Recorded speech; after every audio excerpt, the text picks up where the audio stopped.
Next topic है हमारा flow control.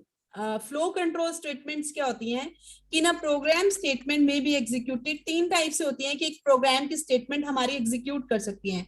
Number one sequentially, number one two selectively, number three iteratively. अब ये क्या है? Every program language provide construct to support sequence, selection और iteration.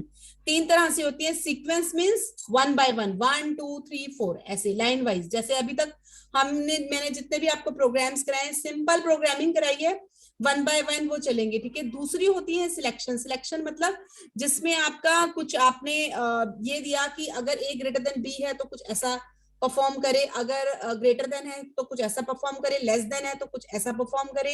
And operator लगा के, कुछ लॉजिक लगा के, हमने इफ एल्स की तरह लगाना। If A is greater than B then you have to do this one, otherwise you have to do this one. इस टाइप से कोई सिलेक्शन लगाना। इटरेशन का कॉन्सेप्ट वहां मैम आता आपकी है। बात कट रही है मैम। थर्ड नंबर पे है हमारा इटरेशन। इटरेशन का कॉन्सेप्ट कहाँ आता है? जब आप सिलेक्ट कोई काम को नंबर ऑफ टाइम्स करना हो, जैसे 4 टाइम्स एक ही चीज को रिपीट कराना है। सपोज कोई मेरे को प्रिंट कराना है नेम, और 5 टाइम्स आई वांट कि प्रिंट हो, अगर तो मेरे को उसके लिए क्या लूप लगाऊंगी कि मुझे स्टार्टिंग भी पता है, एंडिंग भी पता है कि 1 to 5 time I want to repeat this things. तो फिर उसके लिए हम इटरेशन लूप का लूप करेंगे कि बार बार बार बार बार बार वो चीज अगेन एंड अगेन अगर हमें करवानी है, तो वहां पे हम इटरेशन का लूप का यूज करते हैं। इटरेशन में एक चीज का हम ध्यान रखेंगे कि उसमें ये चीज जरूर देंगे कि वो लूप खत्म कहां होगी, एंडिंग कहां होगी। ये आप चाहे पॉइंट नोट कर लो कि इटरेशन में आप इस चीज का जरूर ध्यान करोगे कि वो लूप कहीं इनफाइनाइट ना बन जाए। वो खत्म कहां पे होगी हमें उसका पता चाहिए, वो स्टार्ट कहां से होगी हमें इस चीज का भी ध्यान रखना है। और उसमें प्रोसेस इन द मीन्स कि आप a+1 कर रहे हैं या a-1 कर रहे हैं, क्या करके चेंजेस कर रहे हैं, अपडेट कैसे कर रहे हैं, इन चीजों का आप ध्यान रखेंगे इटरेशन में। 4 थिंग्स मैंने बताई कि इटरेशन लूप स्टार्ट कहां से होगी, एंड कहां से होगी, प्रोसेस क्या कर रहे हैं, प्लस कर रहे हैं या माइनस कर रहे हैं, मींस अपडेट कैसे कर रहे हैं। और fourth one and important one की इटरेशन लूप कहीं इनफाइनाइट लूप ना बन जाए। जब मैं लूप करवाऊंगी आपको ये चीज, चारों चीजें समझ में आ जाएंगी कि मैम ने क्यों बोली, but you must have to in mind कि हमें ये चीजें ध्यान रखनी है। तो सबसे पहले हम करते हैं सीक्वेंस, जो अब तक हम करते आए हैं वो सीक्वेंशियल स्टेटमेंट्स थी। Sequence construct mean statements are executed sequentially, one after the another. जैसे अगर आप कोई भी C++ का भी प्रोग्राम लेते हैं तो वो मेन से स्टार्ट होता है। Each statement is done executed sequentially. When the final statement of main is executed, the program is done. मतलब one by one, first second third fourth, चाहे पास्कल चाहे फोर्ट्रन, कोई भी लैंग्वेज लगा लो, या अभी तक के जितने आपने प्रोग्राम्स किए हैं, क्योंकि अभी तक आपने ना तो सिलेक्टिवली किए हैं, ना इफ एल्स का यूज किया है, ना ही आपने अभी तक कोई फॉर और व्हाइल लूप का यूज किया है। तो अभी तक जो आपने प्रोग्रामिंग किया है दैट इज ओनली सिक्वेंशियली, ठीक है। तो अब तो सीक्वेंस कंस्ट्रक्ट कैसे होता है? Statement 1 after that 2 after that 3, इस तरह से हमारे होते हैं। अब सेकंड वन आता है आपका सिलेक्शन। तो ये हमारा second flow of control statement में आता है, दैट इज सिलेक्शन। इसमें क्या होता है? The selection construct mean the execution of a statement depending upon a condition test. एक कंडीशन टेस्ट पे डिपेंड होता है। If a condition evaluates to true, a course of action, a set of statement is followed, otherwise another course of action या फिर एक different set of action जो है वो एग्जीक्यूट होती है। This construct, selection construct, is also called decision construct. इसको decision construct कहते हैं because it help in making decision about which set of statement is to be executed, कौन से सेट ऑफ स्टेटमेंट को एग्जीक्यूट करना है। तो हम इसको ऐसे भी शो करते हैं। हमने आपको फ्लो चार्ट में दिखाया था कि हमने ऐसे करके डिसीजन लिया था कि इफ, यहाँ पे डिसीजन लिया था क्या ए ग्रेटर देन है 10 से, अगर 10 से बड़ा है तो ये एक्शन परफॉर्म करे, अगर नहीं है एल्स है तो ये एक्शन परफॉर्म करे।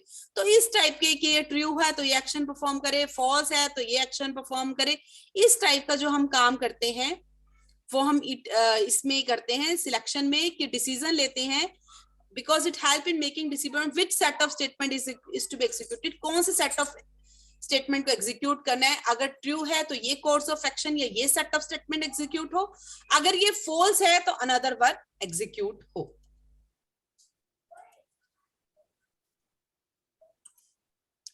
सिलेक्शन कंस्ट्रक्ट देखो फ्लो चार्ट में हम कैसे रिप्रेजेंट करते हैं, condition if it statement true तो statement 1 and 2, if it is false तो statement 1 and 2 in that way. Third topic है हमारा that is your iteration. This one is your third topic, iteration. Iteration construct means repetition of a set of statement depending upon a condition 10 till the time of condition is true या false होती है, जब तक वो condition true रहती है या फिर false रहती है। ये depend करता है हमने loop कैसी लगाई है, क्या लगाया। A set of statements are to be repeated again and again, वो repeat होता रहेगा as soon as the condition become false या true नहीं हो जाती, the repetition stop। फिर हम लिखेंगे कि अब ये ट्रू थी तब तक एग्जीक्यूट होती रही, फॉल्स है तो स्टॉप हो जाए। तो iteration condition is also called looping construct, इसको हम लूपिंग कंस्ट्रक्ट भी कहते हैं। इटरेशन कंस्ट्रक्ट कैसे था, हमने फ्लो चार्ट में आए हैं, वो ऑलरेडी आपको ये शोन किया था फ्लो चार्ट में जब हमने फ्लो चार्ट वाला चैप्टर किया था कि कंस्ट्रक्ट कंडीशन आती है, अगर ट्रू तो स्टेटमेंट 1 2 आ रही है तो ये यहां से यहां तक ये रिपीट होती रहेगी। कब तक रिपीट होती रहेगी, ये देखो ये यहां से यहां जाएगी और फिर यहां से रिपीट होती रहेगी, और ये कब तक रिपीट होती रहेगी, जब तक हमारी कंडीशन ट्रू है। लेकिन हम ये जरूर लगाएंगे कि ये तो लूप चलती जा रही है चलती जा रही है, तो ये खत्म कब होगी, तो हमें एक जगह लगानी पड़ेगी जब ये फॉल्स होगा, और जब ये फॉल्स होगा तो लूप ऑफ द बॉडी से ये बाहर निकल जाए, तब हम कहेंगे कि ये अब यहाँ इस पॉइंट पे एग्जिट होती है। अगर हम इस चीज को नहीं दिखाएंगे तो लूप क्या हो जाएगी, इनफाइनाइट हो जाएगी, जो गलत हो जाएगा। क्लियर। तो इटरेशन कंस्ट्रक्ट इसी को कहते हैं कि हम ये ध्यान रखेंगे कि लूप लगानी कहाँ पे है, ये भी ध्यान रखेंगे कि लूप खत्म कहाँ पे करनी है, फॉल्स कब करनी है, और जब फॉल्स करनी है उसकी भी कंडीशन देंगे कि कब ये फॉल्स होगी, उस कंडीशन का ध्यान रखेंगे, और वो फिर उस लूप से एग्जिट कर जाए, इस चीज का भी हम ध्यान रखेंगे। Okay ma'am.